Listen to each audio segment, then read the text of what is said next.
मैं आप सबका सहयोग चाहूंगा आज के स्पीकर मिस्टर सुनील लड्ढा जी के वेलकम के लिए।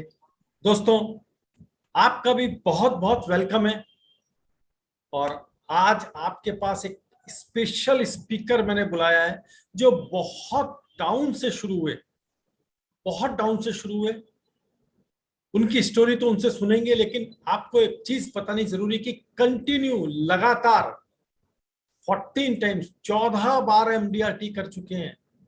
ये एमडीआरटी खुद तो की है, इन्होंने अपनी टीम के 4 मेंबर्स को भी एमडीआरटी करने के लिए गाइड किया।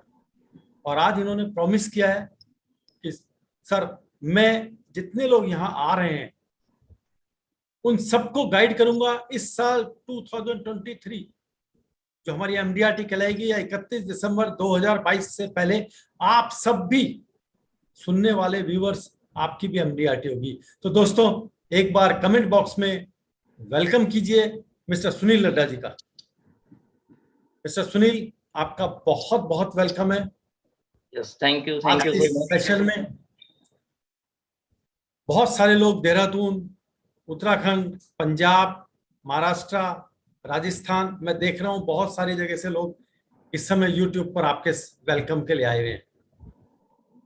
सुनील, ये तो हमेशा कहा जाता है कि जब सूरज चढ़ता है तो हर कोई उसको प्रणाम करता है, लेकिन हम इंश्योरेंस एजेंट को बहुत स्ट्रगल करना होता है सूरज बनने के लिए। तो मैं सबसे पहले आपके बारे में जानना चाहूंगा, आपने इंश्योरेंस से पहले आप क्या करते थे? Yes please. यस, नमस्कार सभी दोस्तों को।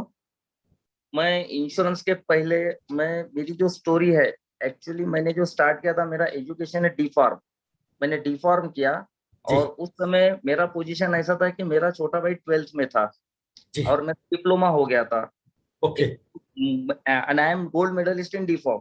तो या तो मैं बी फार्म में मेरा एडमिशन भी हो सकता था, लेकिन मेरा एडमिशन हुआ तो छोटा भाई पढ़ नहीं पाता था क्योंकि उसकी फीस मेरे पिताजी बेयर नहीं कर पाते थे। तो इसलिए फिर मैंने उसी समय एक निर्णय लिया कि मुझे एक मेडिकल शॉप पे जॉब करना है। तो एज अ फार्मासिस्ट बोल के मैंने 1500 रुपए से मेरा नौकरी चालू किया जी। तो वो जो नौकरी चालू किया, वहां पर मैंने जो पहला मेडिकल शॉप जहाँ था, यहाँ चिखली में आशीर्वाद मेडिकल बोल के बस स्टैंड के सामने मेरे गांव में, तो वहां मैंने 2 साल काम किया। उसके बाद में मुझे और दूसरे बड़े मेडिकल शॉप में अपॉर्चुनिटी आई, वहां पर मैंने 12 साल पूरा काम किया। 14 साल पूरा एज अ फार्मासिस्ट बोल के काम किया। और जो मेरा सैलरी था 2000 का, वो 2008 तक मेरा सैलरी हुआ था पूरा 8000 रुपया। तो इस तरह से मैंने मेरी शुरुआत की थी।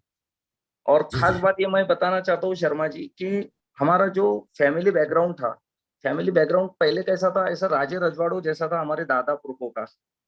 लेकिन बाद में हमारा फैमिली एकदम डाउन हो गया। देखो, आदमी गरीबी में से ऊपर जाता है ना तो थोड़ा आसान होता है, लेकिन जब आप ऊपर से नीचे आते हैं ना तो बहुत डिफिकल्ट होता है जीने के लिए, बहुत डिफिकल्ट। तो काफी दिन मैंने ऐसे देखे हैं। और मुझे मेरे डेवलपमेंट ऑफिसर, मेरे जीजी पांडे गुरु मुझे मिले और उन्होंने मुझे एलआईसी की एजेंसी दी और मुझे मेरी दूसरी माँ से मिलाया। तो आज मैं से शुक्रगुजार हूँ इस एलआईसी का कि आज मैं इस मुकाम पे पहुंचा हूँ। और कंटिन्यूअसली मैंने इतना काम किया। 2008 में मैंने एजेंसी लिया जी। और जबकि मैंने मेडिकल शॉप भी 2008 में छोड़ा था। 2003 में एजेंसी लिया, 2008 में मैंने शॉप छोड़ा क्योंकि तब तक मैं कॉन्फिडेंट नहीं था कि मैं ये करूँ या वो करूँ। और जैसे ही मैंने मेरा शॉप छोड़ दिया 2008 से आज तक मैं कंटिन्यूअसली एमडीआरटी करता आ रहा हूँ। ग्रेट। और आप यकीन नहीं मानेंगे शर्मा जी, जब मैंने मेडिकल शॉप छोड़ा था जी तो मेरे घर के लोग नाराज हो गए थे। मेरी वाइफ नाराज, मेरे फादर नाराज, मेरे ससुराल वाले नाराज, मेरे सारे मेहमान नाराज कि ये पगला गया है। और इतना प्रेशर था मेरे ऊपर, लेकिन उस प्रेशर को पूरा हैंडल किया और 2008 से आज तक पीछे मुड़ के नहीं देखा और कंटिन्यूअसली एमडीआरटी कर रहा हूँ। एंड लास्ट ईयर रिसेंटली मेरा 42 लाख का टोटल 16A था। Wow wow. यस फ्रेंड्स, सुनिए, 42 लाख का फॉर्म 16A, 16A, और कौन? Life insurance advisor. Can you proud कि हम लोग लाइफ इंश्योरेंस एडवाइजर हैं? आप सोचिए, कोई शायद किसी को सोच भी नहीं सकता हो कि एक लाइफ इंश्योरेंस एडवाइजर 50 लाख का फॉर्म 16A ले सकता है। दोस्तों, मेहनत तो है, लेकिन इस मेहनत के अगेंस्ट हमको रेस्पेक्ट, ऑनरिंग और पैसा दोनों मिलते हैं। सुनील जी, वो दिन और ये दिन, उस समय आपके सारे रिलेटिव, इवन फादर तक नाराज थे।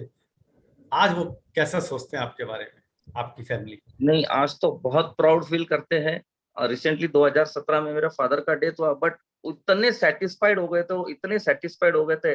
और बहुत ही अच्छा, उनका जो ड्रीम था कार होना, वो सारे ड्रीम मैंने उनके पूरे किए और पूरे सेटिस्फाइड थे। और आज भी मेरी फैमिली पूरी सेटिस्फाइड है, क्योंकि मुझे याद है वो दिन कि यहाँ पर जब मैं काम करता था तो मैंने यहाँ बस स्टैंड के सामने, शॉप के सामने का रोड का भी झाड़ू निकाला हुआ है। Okay okay. तो समय। अभी जब मैं रोड से जाता हूँ तो ऐसे आंख पे, ऐसे बिल्कुल कांटे आ जाते हैं आंख पे, और एकदम यस बिल्कुल यस। आग हिल जाता हूँ उस रोड से जाता हूँ तो। समय, ये कहते हैं यस। समय। लेकिन आपने रास्ता सही चुना और आप उस पर चलते रहे तो अपने गोल पर पहुंचते जा रहे हो। आप शायद वो दिन आपको नजर आने लगा होगा जब आपका फॉर्म 16A 1 CR का होने वाला होगा। यस। और शायद एंटायर रिलेशनशिप में आपका से ज्यादा वाइट की इनकम किसी की नहीं हो, क्योंकि हमारे पास वाइट है सारा। तो ये यस। आप कैसे मिले डीओ सर के साथ? कैसे मुलाकात हुई, कैसे उन्होंने आपको ढूंढा? जी, ये मुलाकात तो ऐसे हुई जहां मैं मेडिकल शॉप पे काम करता था, वहां पर एक बंदा मुझे मिला। एक्चुअली क्या था सर, पैसा जुड़ाने के लिए ये मल्टी लेवल मार्केटिंग जो होता है ना, तो मैं इसमें हम्म। थोड़ा कूद गया था कि साला अच्छा। पैसे की कमतरता होती तो किधर से भी पैसे जुड़ाए। तो फिर हम्म। मुझे उस बंदे ने बोला कि भाई, ये आलतू फालतू काम है, कुछ करे मत, चल मैं तुझे आज एक ऐसे आदमी से मिलाता हूँ कि तेरी लाइफ बन जाएंगी। और ओके। उन्होंने मुझे उस गुरु से मिलाया। जीजी पांडे बोल के गुरु जी है मेरे, डेवलपमेंट ऑफिसर, आज रिटायर्ड हो गए हैं। बट उन्होंने मेरी जिंदगी बना दी और उन्होंने मुझे उनके पास में लेके गए। और वहां से जैसे ही मैं सर के पास में गया तो सर ने सबसे पहले तो मुझे ये बोला कि भाई, आप क्या करना चाहते हो? तो मैं बोला, सर मैं काम करना चाहता हूँ। तो बोले, क्या करेंगे? तो बोला, सर आप जो बोलेंगे वो मैं करूंगा, बस आप गुड। मुझे आज्ञा दीजिए, आप जो बोलेंगे वो मैं करूंगा, मुझे सिर्फ पैसा कमाना है। तो वो बिल्कुल एकदम हैरान हो गए सर ने ऐसा जवाब सुना तो बोले, लेकिन देखना, किसी को फंसाना नहीं है, किसी को ये करना नहीं है, किसी का बहुत पैसा अच्छा। डुबाना नहीं है, और सारा काम ईमानदारी से करना है। पहले तो आपको 1 महीना मुझे ट्रेनिंग करना होगा मेरे पास में। तो ऐसा बोल के सर ने मुझे एजेंसी दिया और कुछ नाम लिखने लगा है, और मुझे एजेंसी उस तरह से मेरी शुरुआत हो गई 2003 में, अगस्त 2003, आज भी मुझे वो दिन याद है।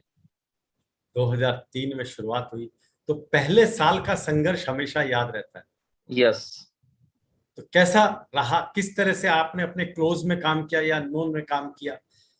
यस। पहले साल तो मैंने 45 लाइव्स की थी, आज भी मुझे याद है, पहले साल में। जी। और उस साल का जो 45 लैक्स टोटल जो मेरा प्रीमियम आया था, उस साल का कमीशन, सॉरी, उस साल का जो कमीशन आया था, मुझे 3 लाख रुपए अर्न हुए थे पहले ही साल। अच्छा तो अच्छा। इतना खुश हो गया था कि जो आदमी साल का 18,000 रुपया कमाता है उसको 3 लाख रुपए मिल गए। हाँ। तो बहुत ही खुश हो गया था मैं कि यार इसमें कुछ तो दम है। बट सडनली उसके बाद में और क्या हो गया कि जो हर एजेंट के साथ में होता है, 2004 फिर शांत हो गया। पहले साल बहुत जोश में काम किया, फिर 4 में कैसे वैसे एजेंसी बचाई, फिर 5 में फिर और काम किया, फिर 6 में वही सिलसिला आया। लेकिन फिर कुछ ट्रेनिंग से जुड़ते गए और फिर 2008 से पीछे मुड़ के नहीं देखा, और कंटिन्यूअसली एमडीआरटी होते रहा। Very good. देखिए, आपने जैसे बताया, एक मिस्टर जखोला हैं, उन्होंने मैसेज डाला कि सर मैं नया एजेंट हूँ, लेक्चरर हूँ डिग्री कॉलेज में, but I like full time agent, but my family members does not like to drop lecture job, please advice. Jakhola ji को आप क्या सलाह देंगे, आप क्योंकि सामने ही है प्रैक्टिकल? यस सर, मैं सलाह ये दूंगा कि 2003 से 2008 तक मैं भी फुल टाइम नहीं हुआ था। जी। तो मैंने उस समय जो काम किया था, मुझे मेरा जो मेडिकल शॉप पे काम था, सुबह 10 मेरा ड्यूटी था और शाम को 9 बजे तक मेरा ड्यूटी था। तो मैं सुबह 7:30 बजे घर से निकलता था, और 7:30 से लेके 9:30 तक शार्प 2 घंटे में मेरे 3 मीटिंग में करता था, क्योंकि हमारा ओह। छोटा, यहाँ कोई अपॉइंटमेंट की जरूरत नहीं है। मुझे 3 लोगों बिल्कुल। को मिलना, ये मेरे दिमाग में था। और जैसे ही मैं 10 बजे जाता था तो वहाँ का ओनर भी आज भी मुझे मानते हैं कि 10, ऐसा मेरा शटर खुलता था तो वो मान गए कि 10 बज गए करके। तो इतना राइट टाइम में वहाँ पहुंचता था। और 10:30 बजे मेरे पिताजी वहाँ टिफिन लेके आते थे, मैं वहीं टिफिन खाता था। फिर 11 बजे डॉक्टर ओपीडी में आते थे, तो 11 बजे जैसे ही वो आ गए तो फिर LIC में पूरा भूल जाता था, फिर पूरा फोकस मेरा मेडिकल शॉप में रहता था। जी जी जी। फिर डॉक्टर फिर से रेस्ट के लिए जाते थे 4 से 6 तक, तो उस समय में वही हॉस्पिटल में फ्रेश होता था। 4:30 से 5:30 मुझे छुट्टी देते थे, तो उस समय में एक मीटिंग करके आता था। फिर 6 बजे शार्प बहुत फिर 6 बजे मैं शार्प वापस मेडिकल पे आता था। और फिर पिताजी 7:30 बजे मेरा सुबह का टिफिन लेके जाते थे और शाम का टिफिन लेके आते थे। तो शाम का भी टिफिन मैंने मेडिकल में ही खाया है। और उसके बाद में 8:30 बजे जब शॉप होता था हॉस्पिटल के कोई भी टॉयलेट में जाके फ्रेश होता था, और 9:30-10 बजे तक फिर से एक मीटिंग, और 10 बजे मैं घर पे आता था। यानी सुबह 7:30 से लेकर 10 तक मैंने इस तरह से वो काम किया, मैनेज पूरा। तो फ्रेंड्स, आपको हमेशा पता चलता है जब वो आदमी सक्सेसफुल होता है। आपने सुना, और जफोला जी आपने भी सुना, एक आदमी सुबह 7:30 बजे घर से निकल रहा है। एक बहुत बड़ा प्लस पॉइंट है, छोटी जगह क्योंकि रहते हैं बुल्डाना, वहां पर अपॉइंटमेंट नहीं चाहिए कि फोन करके आए, क्योंकि हम लोग लोकल जुड़े हुए होते हैं। पर 7:30 से निकलना, शार्प विदाउट लेट अपने ऑफिस आना, ड्यूटी जा करनी है, वहीं फ्रेश होना। फादर का त्याग देखिए, फादर का प्यार देखिए। वो वहां लंच ला रहे हैं, रात शाम को फिर खाना ला रहे हैं कि मेरा बेटा मेहनत कर रहा है प्रोग्रेस के लिए। और आज एक तपा हुआ सोना आपके सामने बैठा है, लेकिन जो गर्मी महसूस की वो अकेले और अकेले सुनील लड्डा जी ने या इनकी फैमिली ने किया है। सुनील जी, मैं आपको बधाई देता हूं कि आपकी तपस्या रंग ले आई। तो यस, कब थैंक यू। आया आपके मन में कि अब मैं फुल टाइम होता हूं?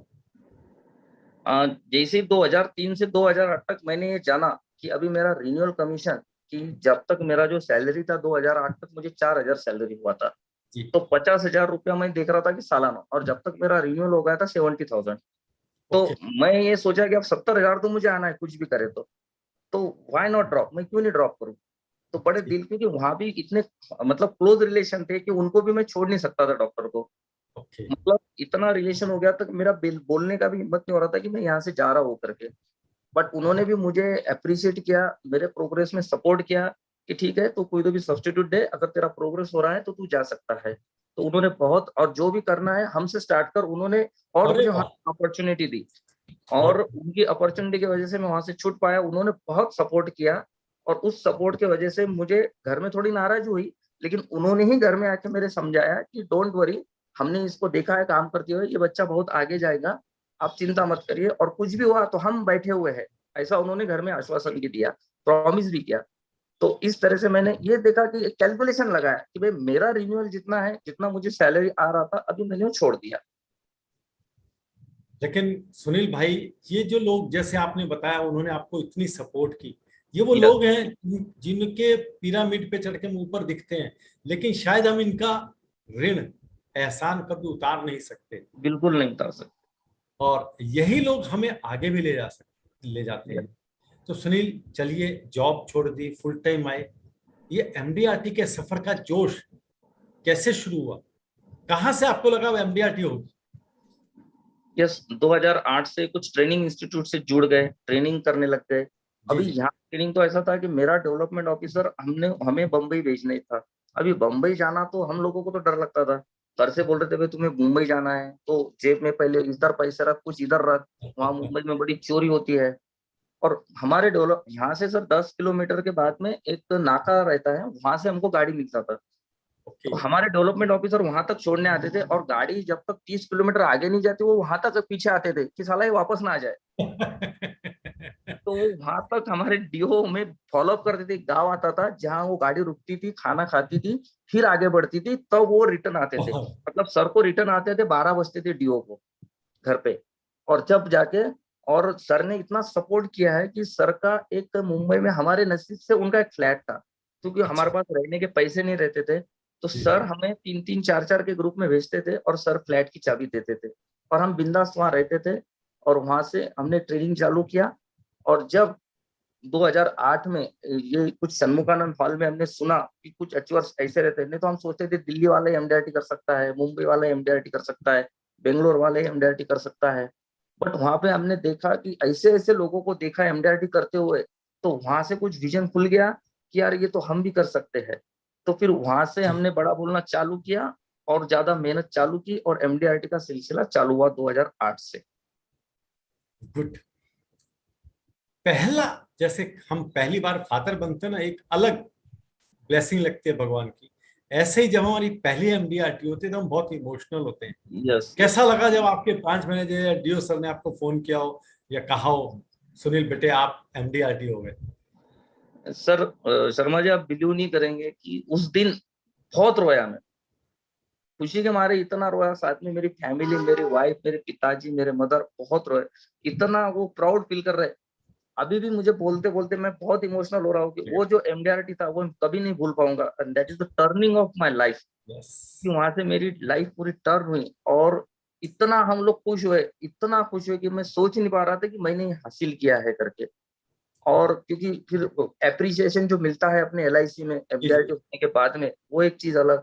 हमारे डीओ लोग जो एप्रिसिएशन करते हैं वो अलग, जो ट्रेनिंग इंस्टीट्यूट वाले एप्रिसिएशन करते हैं वो अलग। तो ये एप्रिसिएशन की वजह से मैं इतना खुश हो गया।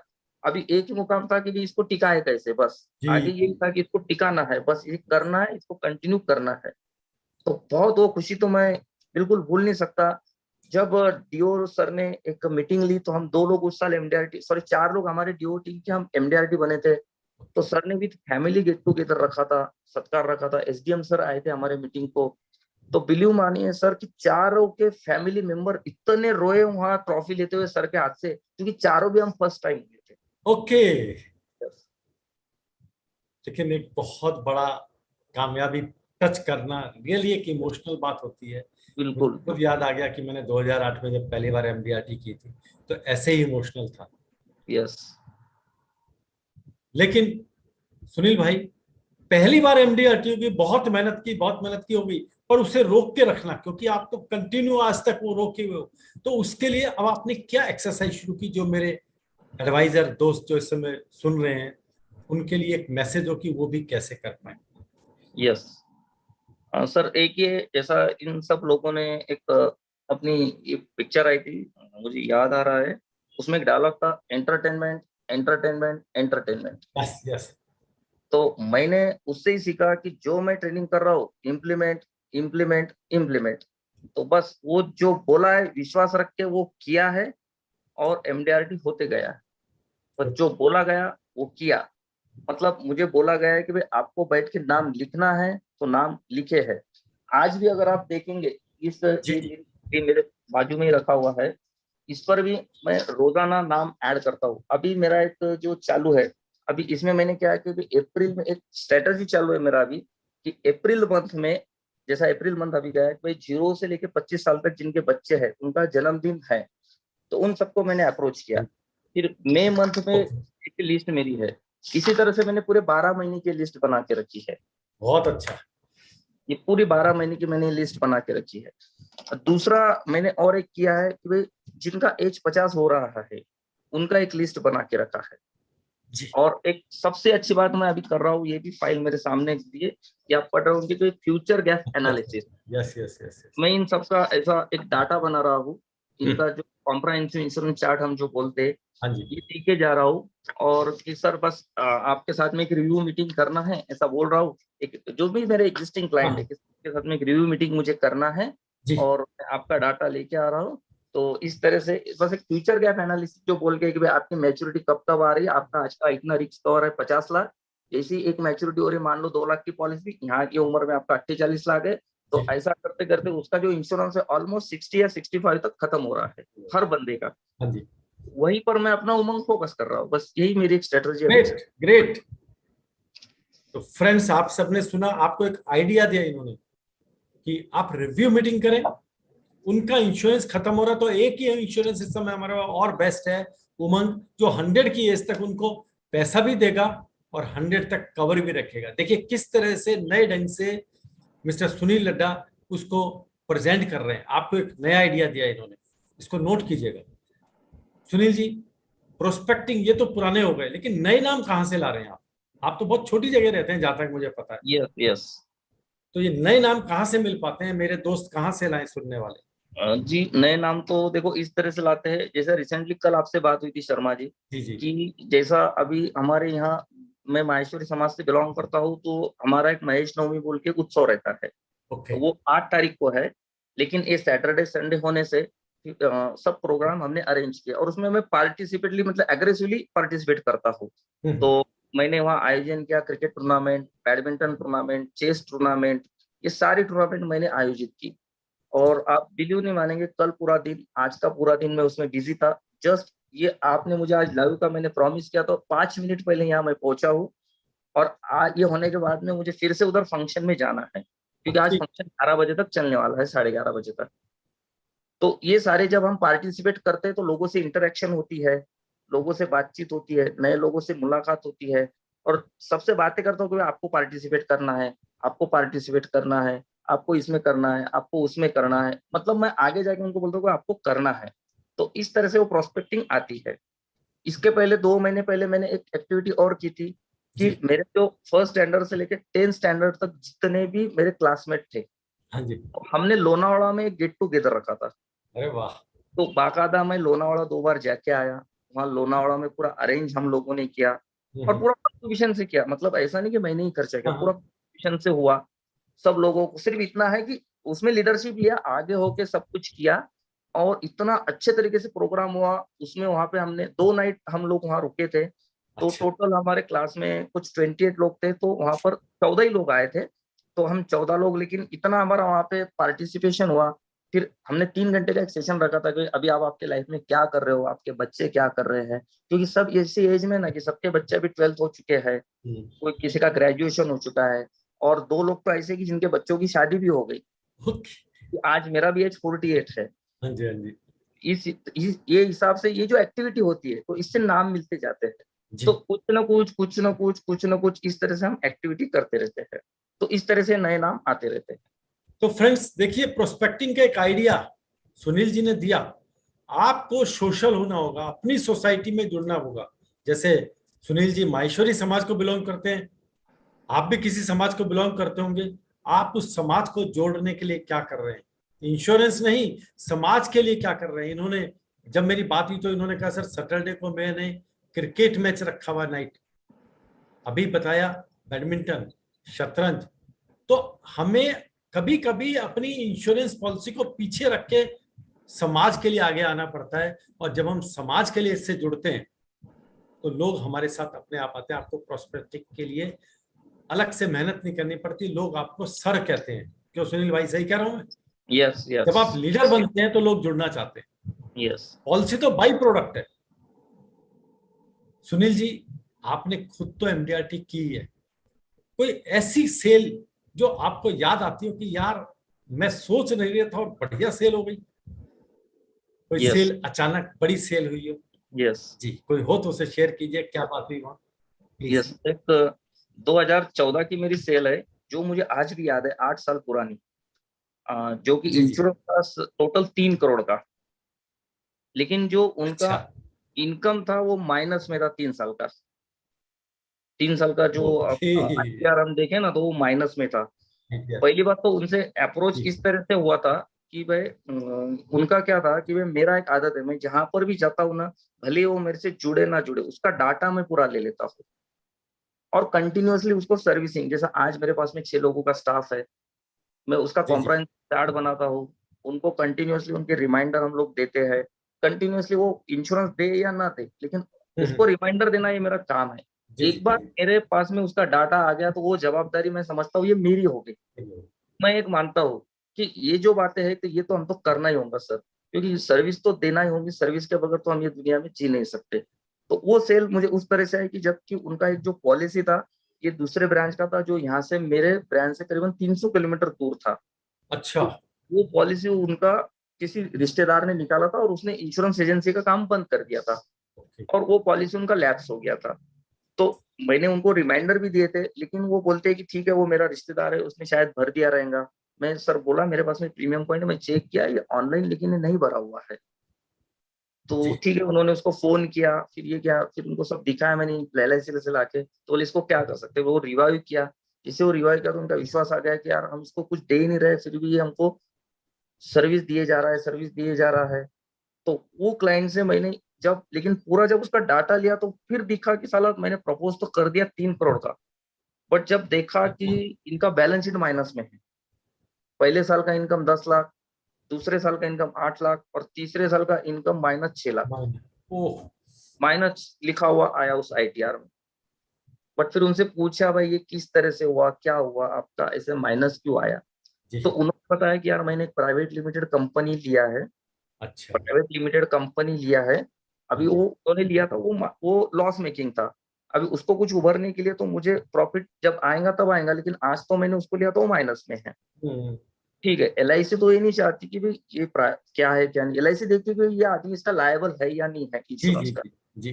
तो फिर मैंने उसका एक कम से कम मुझे याद है 12 पेज का मेरा खुद का एक एमएचआर बनाया सर, कि वो क्या ओके। करता है, किस तरह से उसका लाइफस्टाइल जीता है, कौन से कपड़े पहनता है, उसका शॉपिंग कहाँ पर है, उसके बच्चे कौन सी स्कूल में पढ़ते हैं, उसके बच्चों की स्कूल की रिसिप्ट जोड़ी हमने, उसका गुड। गाड़ी कौन सा है, उसके बाद में वो जो कहाँ कहाँ शॉपिंग कर रहा है, उसको कौन से बैंक ने क्रेडिट कार्ड दिया हुआ है, उनका लिमिट कितना है, उसका बंगलो का साइज क्या है, ईच एंड एवरी चीज। मतलब ऐसा मैंने लिखा था, इतना डिस्क्रिप्शन लिखा था कि मेरा ब्रांच मैनेजर भी बोले यार तेरे को क्या लगता है कि ये लिखने से सैंक्शन हो जाएगा? मैं बोला सर आप भेजो, क्योंकि ये मैंने ट्रेनिंग में कि भाई वो जो करता है आप लिखो, बस आपको क्या करना है, आप लिखते जाओ लिखते जाओ लिखते जाओ। तो मैंने लिखा, फिर मेरे डीओ का एमएचआर हुआ, फिर हाँ उस जी। समय पीएम का एमएचआर, उसके बाद में एसडीएम साहब का उसको एमएचआर लगा।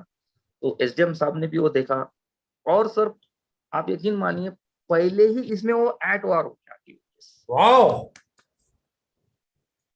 तो फ्रेंड्स आपने देखा, बहुत सारे लोगों के लिए एमएचआर कुछ नहीं है, एजेंट रिपोर्ट पे साइन करना है।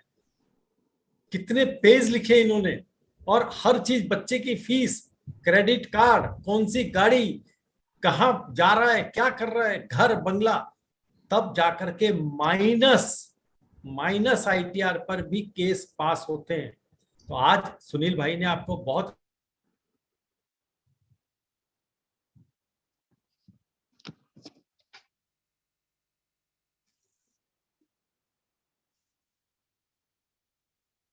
एमएचआर बनानी चाहिए। थैंक यू सुनील इसके लिए। तो आपने खुद तो एमडीआरटी की है, लेकिन कहते हैं ना, अगर हाथ पकड़ लो सफल आदमी का तो हम भी सफल हो जाएंगे। यस। अगर सफल आदमी का हाथ पकड़ लो तो हम भी सफल हो जाएंगे। सुनील जी ने खुद एमडीआरटी की तो की, अपने साथ चार चार लोगों को और एमडीआरटी कराई है। सुनील भाई, किस तरह से इनको आपने मोटिवेट करना शुरू किया और क्या स्टेप बताए? Yes please. स्टेप तो कुछ नहीं, जो मैं करता हूँ वही उनको दिखाया। और हम जी लोगों ने एक शेड्यूल चालू किया, जैसा कि ये एक बुक है, जैसा मैं इसमें ये लिखता हूँ कि भाई मैं डेली क्या करता हूँ। जैसा हमें बताया गया है कि भाई आज आपने क्या किया, आज कितने लोगों से आप मिले, कितने बजे मिले, उस मीटिंग में आपका क्या हुआ, आपने कितना, उसको क्या बताया गया। तो एक पॉइंट सिस्टम था इसमें कि भाई ये जो है, तो ओके। मैंने उनको भी वही आदत लगाई कि उनको भी ऐसा बना के दिया कि भाई आपको भी यही करना है, आपको भी यही करना है। और एक उनको इस तरह से आदत लगा दी थी कि ये मेरा एजेंडा है। ये पहले हर सैटरडे हमारा मीटिंग अच्छा रहता है अच्छा। कि भाई फर्स्ट वीक जी। में मेरा क्या रहेगा, सेकंड वीक में क्या रहने वाला है, थर्ड वीक में क्या रहने वाला है, फोर्थ वीक में क्या रहने वाला है। तो इस तरह से हमें पहले डिसाइड करते कि भाई आज हमारा क्या शेड्यूल है, और उस ताकि उससे हम भटके ना। नहीं तो लोग एजेंट चार लोग जब मिलते हैं तो वो गंभीर विषय हो जाता है और घंटों घंटों किधर निकल जाते हैं पता नहीं चलता। और एट द एंड देखेंगे बिल्कुल तो बिल्कुल। मीटिंग में कुछ नहीं होता है। तो इसलिए फिर हमने अगर यहाँ लिखा है कि भाई नॉन मेडिकल स्कीम डिस्कस करना है तो नॉन मेडिकल स्कीम ही डिस्कस होंगी। अगर मैंने यहाँ लिखा है कि न्यू कॉम्बिनेशन हमको सीखना है तो न्यू कॉम्बिनेशन ही होगा। अगर मैंने यहाँ सीखा है कि भाई अपने को एक डीवीडी सुनना है तो डीवीडी सुनेंगे। गुड। तो इस तरह से हम वो करते हैं। और ये जो मीटिंग का समय होता है हमारा सैटरडे को, ये हम शाम को 6 से 7 रखते हैं। और बीच में हमने 3 महीने एक ऐसा प्रोग्राम अरेंज किया था हम लोगों ने। जी। हम सुबह रोज 5:30 बजे मिलते थे जूम के ओ। द्वारा, कोरोना था तो हम लोग हाँ साढ़े हाँ। पांच में। आज इतना मेरा छोटा गांव है, आप यकीन नहीं मानेंगे, जहां पर एक एक महीना समर में, आज भी 1 महीने के बाद में नल को पानी आता है। ओ। 4 महीने के समर में हम केवल 4 बार पानी मिलता है हम लोगों को यहाँ पर भी। अच्छा।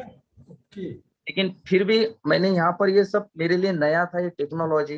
ये हमने सीखा कि भाई ये इंटरनेट क्या रहता है, ये जूम क्या रहता है। फिर हमने इस जूम पे बातें करना चालू करी, ये सीखे। जैसे जैसे ट्रेनिंग होते गया, इसमें ट्रेन होते गए, तो आज हम सक्सेसफुली इस जूम पर भी मीटिंग कर रहे हैं। और हमने उस कोरोना काल में भी जूम पर मीटिंग की, काफी अच्छे से मीटिंग हुई, और यहाँ तक नहीं हमने क्लाइंट के साथ में भी मीटिंग की। वो मेरा ग्रेट। साथी, मैं और उसका क्लाइंट, ऐसे भी हमने कुछ मीटिंग की और बहुत अच्छा। उसमें मजा आया। और सबको एक शेड्यूल दिया गया है कि आपको इसी तरह से करना है काम, सिर्फ रेगुलर रखो, और ओके। एक ही फॉर्मूला है कि रोज 3 लोगों को आपको मिलना है और रिपोर्टिंग करना है, बस। Great great great.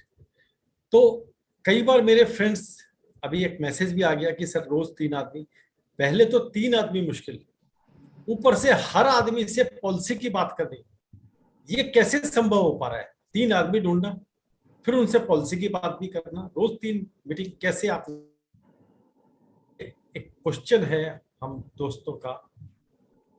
जी। ओके सर, देखो पहले तो पहले सवाल का जवाब देता हूँ कि 3 लोग कहाँ से ढूंढना। आप बाहर जी। निकलो, दुनिया बहुत बड़ी है, 3 लोग तो मिल ही जाएंगे। यस। आप सिर्फ, आप पॉलिसी के बाद सेल करने के लिए मत जाओ यार, आपको एजुकेट करना है जाके। गुड। आपको काम करना है, आपको पॉलिसी नहीं सेल करना, आपको एजुकेट करना है कि मेरा काम है, मुझे बताना है। सर मेरा, मैं एक ही काम करता हूँ सर, मेरा नाम सुनील लट्टा है, मैं life insurance corporation of India में मैं एज अ लाइफ एडवाइजर हूँ, और मैं claim process and retirement planning में एक्सपर्ट हूँ। बस ये डायलॉग मुझे यहाँ जाके बोलना है। और सर क्या मुझे आपसे रिटायरमेंट के बारे में 2 मिनट बात करना है? सर क्या मैं अभी बात करूँ या आपसे 4 बजे मिलूँ? बस यही हमारा एक स्क्रिप्ट रहता है, और जाके हम मिल जाते हैं। हमारे छोटे गांव में तो कोई अपॉइंटमेंट का सिस्टम नहीं है, कुछ नहीं है। तो हम इसलिए सोशल एक्टिविटीज में इतना रहते हैं कि लोग तो हमें जानते हैं, लेकिन हम ही वहां तक नहीं पहुंच पाते हैं। यस। तो हम जितना एक्टिविटीज में रहेंगे ना, लोग हमको जानते हैं, लेकिन हम वहां तक पहुंच नहीं पाते। फिर गए भी तो इंश्योरेंस की बात नहीं कर पाते, लेकिन करना है जी जी। हमें। हमें उनको ये नहीं बताना है हम पॉलिसी बेचना है, हमको सिर्फ उनको एजुकेट करना है, हमको सिर्फ उसको बताना है। वो ले या ना ले, बिल्कुल। मेरे कार में मेरा कर्म है, मुझे 3 लोगों को एक रूटीन बनाया है सर, कि जैसा मैं रोज ब्रश करता हूँ, जैसा रोज मैं खाना खाता हूँ, तो ये मेरा एक रूटीन का काम है, मुझे 3 लोगों को मिलना है, और यही मैंने मेरे 4 साथियों को समझाया है। बहुत अच्छा। बहुत।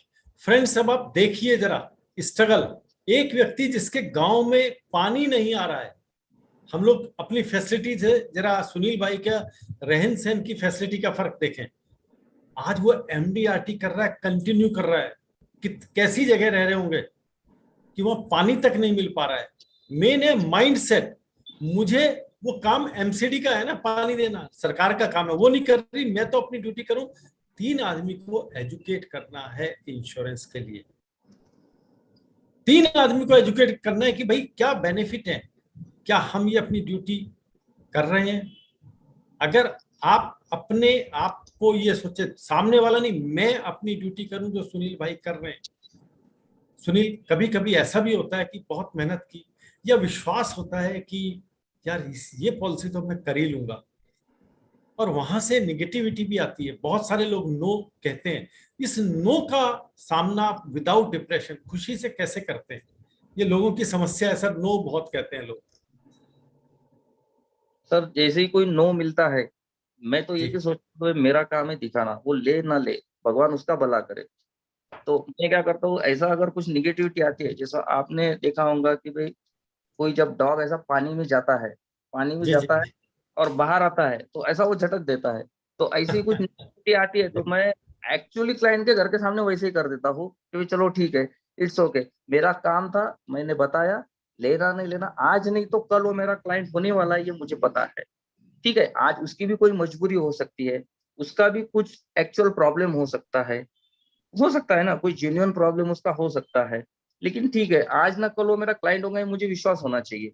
लेकिन मुझे मेरा नेक्स्ट फोकस काम रखना चाहिए, क्योंकि क्या है, जब तक हम स्टार्ट नहीं करेंगे, हजार, वो बोलते हैं ना, 1000 मील की यात्रा एक कदम आगे बढ़ने से शुरू होती है। तो कदम कदम कदम मुझे आगे बढ़ाना ही है। तो फ्रेंड्स, आप समझिए, नो का मतलब कोई डिप्रेशन नहीं है। इन्होंने बहुत बढ़िया बात की कि निगेटिविटी आती है, झाड़ करके आगे बढ़ जाते हैं। भाई अभी नो कहने के बाद दुनिया खत्म नहीं हो गई कि आगे बिल्कुल व्यक्ति दिखाई नहीं दे रहे। आप लोगों ने बहुत बार ये सुना होगा कि वो आदमी जो लाइन में सबसे पीछे होता है, अगर अबाउट टर्न हुआ तो वही सबसे आगे होता है। और ये सुनील भाई वही कर रहे हैं, नो नो लेते लेते आज अपने डिवीजन में इनका नंबर आया, ब्रांच में नंबर आया, अपने गांव में पॉपुलर हैं, सोशल हो गए हैं, एक क्या कर रहे हैं, नो, इतनी सारी नो इकट्ठी कर ली कि वो सारी माइनस माइनस माइनस करके प्लस बन गई। क्या आप इसको करके अपनी जिंदगी बदलना चाहेंगे? मैं एक बार चैट बॉक्स में आपका भी जवाब चाहूंगा। सुनील भाई, एक ड्रीम तो हमेशा होता है, इससे आगे क्या, अगला स्टेप आपने क्या सोचा है?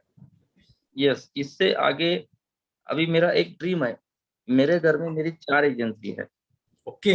ये मेरा ड्रीम, मतलब मैं, मेरी वाइफ और मेरे दोनों बच्चे। ओके। और इस साल का मेरा ड्रीम है कि मैं चारों एजेंसी में एमडीआरटी करूं और मुझे यूएसए एमडीआरटी में जाना है। ये चलो। मेरा ड्रीम है। जी जी जी। और खुशी की बात मैं आपको बताना चाहता हूँ कि जून तक मेरा पहला एमडीआरटी डिक्लेयर हो जाएगा इस साल। वाओ फ्रेंड्स, इस मंथ सुनील भाई अपनी पहली एमडीआरटी डिक्लेयर कर रहे हैं। साथ साथ वो आप सबसे वादा कर रहे हैं कि मेरे घर में 4 एजेंसी हैं और चारों में एमडीआरटी करूंगा। Congratulation advance. हम तथास्तु कहते हैं सभी लोग कि ये आपका ड्रीम पूरा हो, जिससे आप 4 एजेंसी का मतलब हो गया COT plus 1 agency, 4 MDRT, COT plus 1 MDRT. दोस्तों, एक बार आपने ठान लिया तो वो काम होकर के रहता है।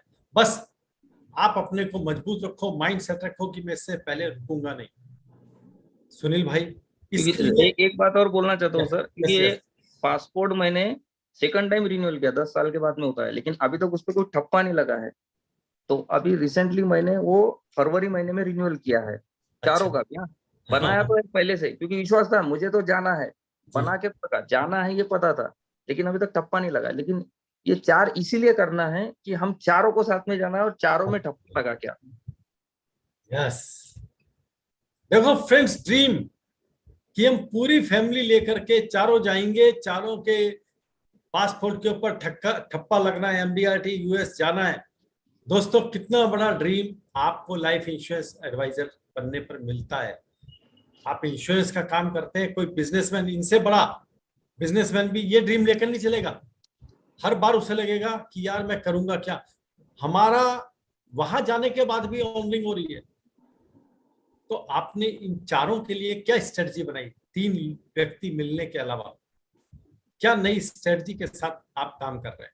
यस। हाँ, स्ट्रेटजी देखो, ये दूसरा मेरा नोटबुक है जिसमें मैंने ये स्ट्रेटजी पूरा बना के रखा है। और इस हिसाब से इसमें जो प्रोस्पेक्टिंग किया है, मैं मेरे सब साथियों को भी बताना चाहता हूँ, आप अगर इस तरह से प्रोस्पेक्टिंग करेंगे और उसको अगर आप फोकस करोगे तो आपका भी काम जरूर होगा। अगर आप नोट डाउन कर सकते हो जी तो जी। कृपा करके नोट डाउन भी कर ले कि मैंने ये प्रोस्पेक्टिंग इस तरह से लिखी है कि भाई, जो ग्राहक की आपने, जो आपके एग्जिस्टिंग ग्राहक है, पिछले 2 साल में आपने उसका इंश्योरेंस से आपने कोई उससे बात नहीं की है, ये पहला पॉइंट। तो शायद जी। वहां से आपके 20, 25 या 50 नाम निकल सकते हैं। हाँ जी। दूसरा कि भाई, हमारा जो मेडिकल है, जो हम मेडिकल करते हैं, ये मेडिकल 1 साल वैलिडिटी रहती है, हाँ जी। जो स्पेशल मेडिकल हम करते हैं।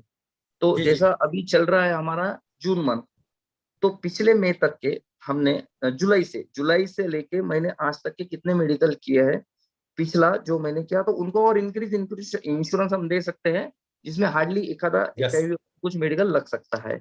तो ऐसे कुछ 4, 5, 10 नाम हो सकते हाँ, हैं। छोटा मोटा एफएमआर वगैरह लग हाँ, जाता है।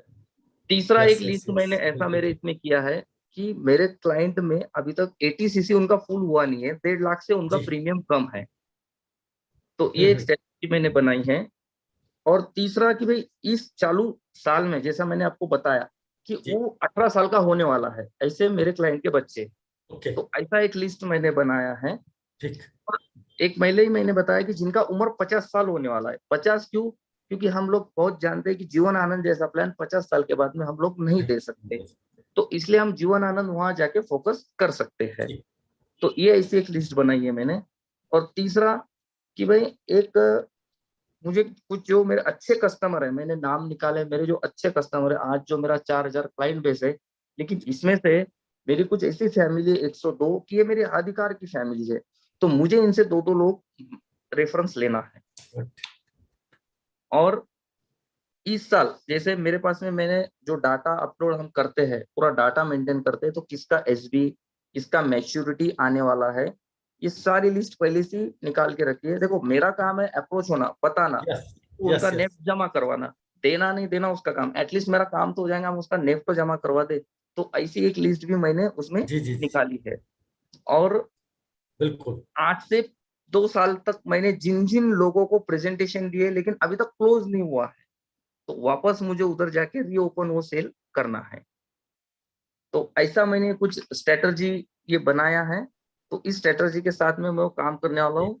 तो इस तरह से मैं जानता हूँ, अभी जैसा अभी मैंने फोकस किया है कि मेरा जो छोटा गांव है, तो अगर मैं 1 लाख प्रीमियम की, पहले तो 1 लाख प्रीमियम सोचना भी मुश्किल होता था। हाँ एक जी लाख हाँ जी। प्रीमियम की अगर मैं 140 पॉलिसी करता हूँ तो 6 MDRT होते हैं। तो मेरे दिमाग यस में है कि एक यस। सौ पचास हजार की 280 अगर मैं करता हूँ तो भी मेरे 6 MDRT होते हैं। फोकस रखा है मैंने 6 MDRT का, फोकस रखा है मैंने 6 MDRT यानी जी जी, टीओटी का। तो मुझे 4 तो मेरे हो ही हाँ जाएंगे, जी, मुझे पता है। तो इस तरह से मैंने स्ट्रेटजी बनाई है, या तो बिल्कुल। 1 लाख वाले 140, 280, या तो उससे डबल 25 हजार वाले। तो इस तरह से मैंने वो स्ट्रेटजी बनाई है और ये 100% मेरी और सक्सेस, और उस तरह से मेरा काम भी चल रहा है।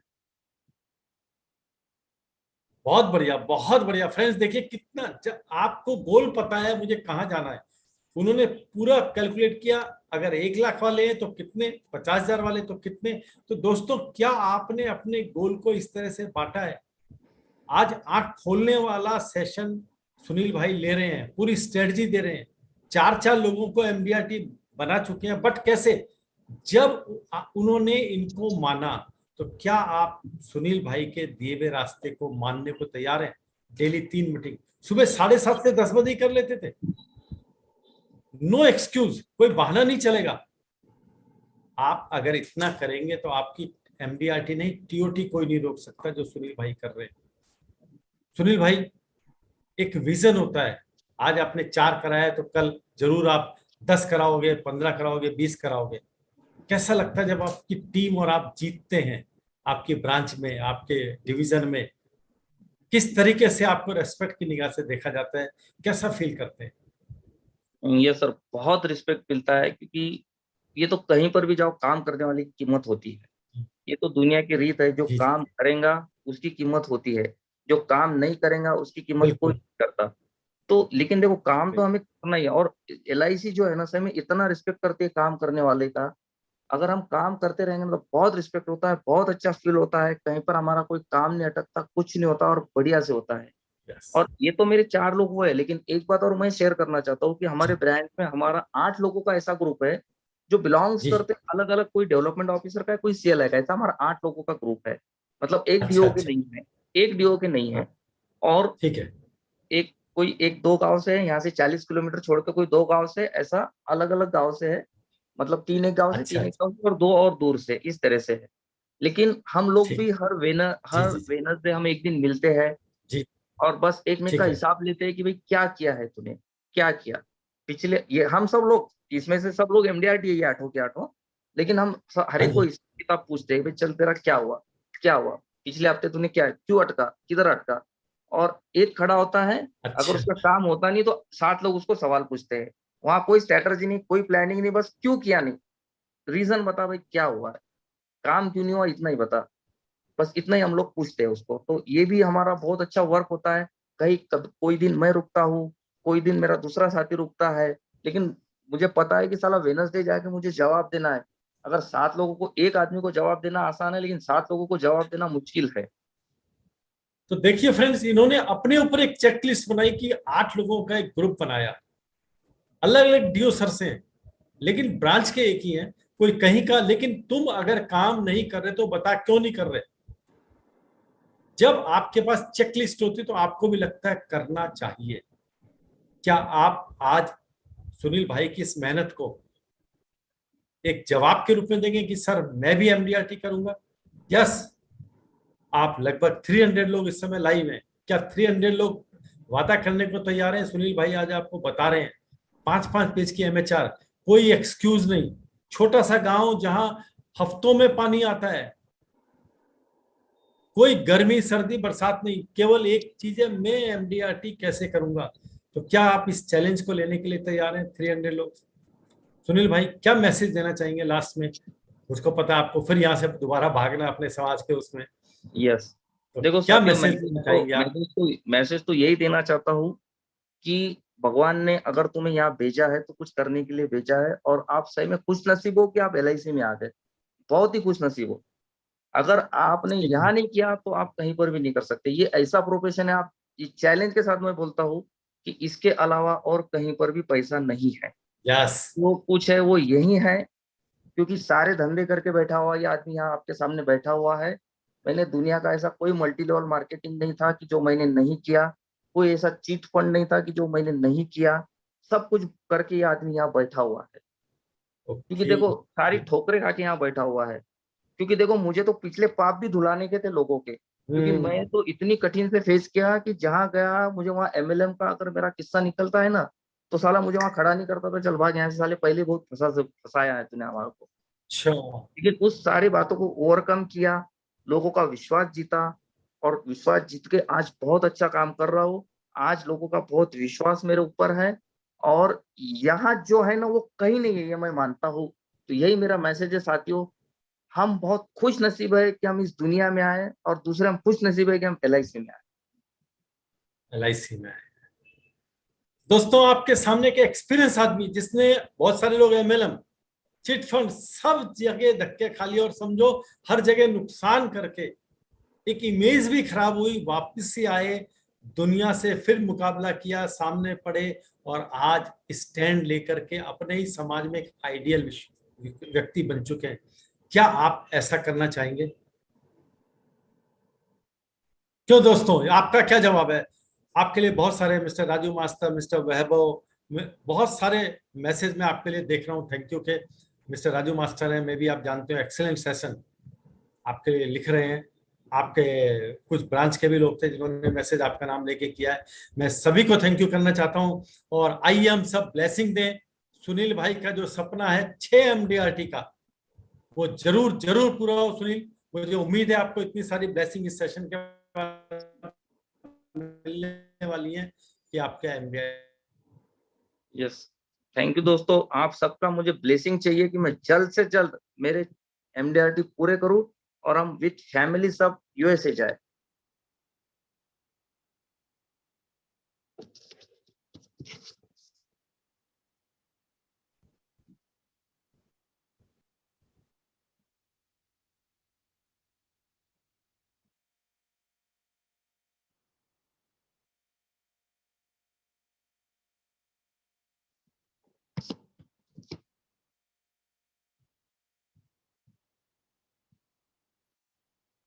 मेरी आवाज आ रही है शर्मा जी?